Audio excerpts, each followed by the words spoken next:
Takže zdravím vás, přátelé benzínových a dieselových aut. V tomhle videu vám ukážu, jak se dá změřit výkon a kroutící moment auta, bez toho, aniž bych potřeboval válcovou zkušebnu neboli brzdu.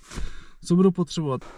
Počítač s nějakou diagnostikou, která dokáže udělat log, to znamená číst živý data za jízdy z auta, a budu potřebovat někoho, kdo mi ten počítač bude držet. Potom budu potřebovat program K-Power, který jako demo verze je zdarma, jinak je placený, a ještě budu potřebovat znát přesnou hmotnost vozidla. Tohleto Audi TT MK1 Quattro váží 1430 kg samotný auto. Takže si uděláme prvně log a potom vypočítám výkon a kroutící moment. Já budu dělat log z kanálu 5 a 6, používám VCDS, kanál 5 a 6, a teďka to dám projet a ukážu, jak to správně nalogovat. Takže log mám nachystaný a jdeme to nahrát. Tak, vyjíždím na cestu,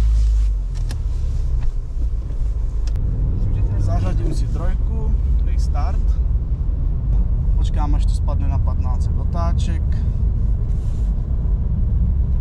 to přibrzdím, už nahráváme log, zařazenou trojku a dám plný plyn. Vytočím to do omezovače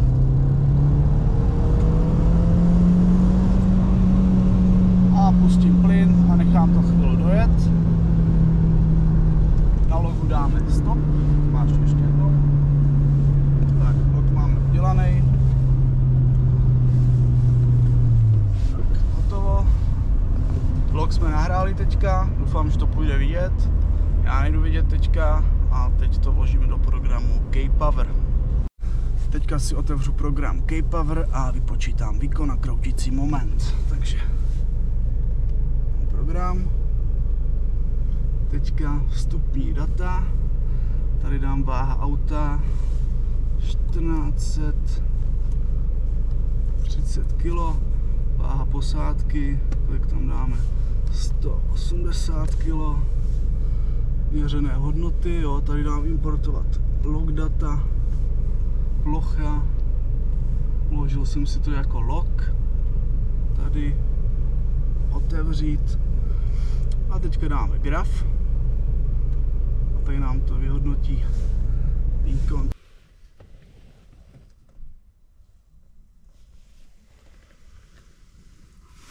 Tak, takhle nám to vypočítalo výkonnostní graf a myslím, že to je celkem jako realistický, akorát ten kroutící moment mi přijde trošku dost, ale říkám, každý log je trošku jiný, potřeba udělat víc a porovnat a pak z toho nějak vyhodnotit jakoby data. Ale říkám, když znáte přesnou váhu, jedete na přesný rovince tím autem a uděláte ten log pořádně, tak by vám to mělo vypočítat fakt úplně přesně ten výkon toho auta. Jinak do těch vstupních údajů, tady, tam je ještě potřeba zadat váha paliva, váha ostatní, tady jsou další jakoby takhle váhy.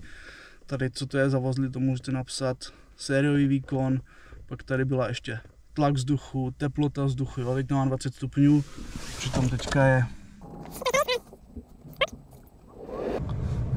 minus 1,5 stupně, takže to není úplně přesný, zase když se to vyplní úplně přesně, tak ten výkon může být úplně jinak a je to docela hodně zajímavý program. Tenhle program určitě stojí za zkoušku, zkuste ho, s koncernovými automa to funguje úplně super, takže doporučuji vyzkoušet a můžete si aspoň pokud si myslíte, že ten výkon nebude úplně přesný jak na brzdě, tak aspoň můžete porovnat a vidět křivku vlastně vašeho auta, výkonnostní křivku, kde jde třeba zjistit, jestli někde nemáte propady výkonu nebo něco podobného. Takže to je všechno, doufám, že se líbilo a těšte se na další videa s autama, takže čauec.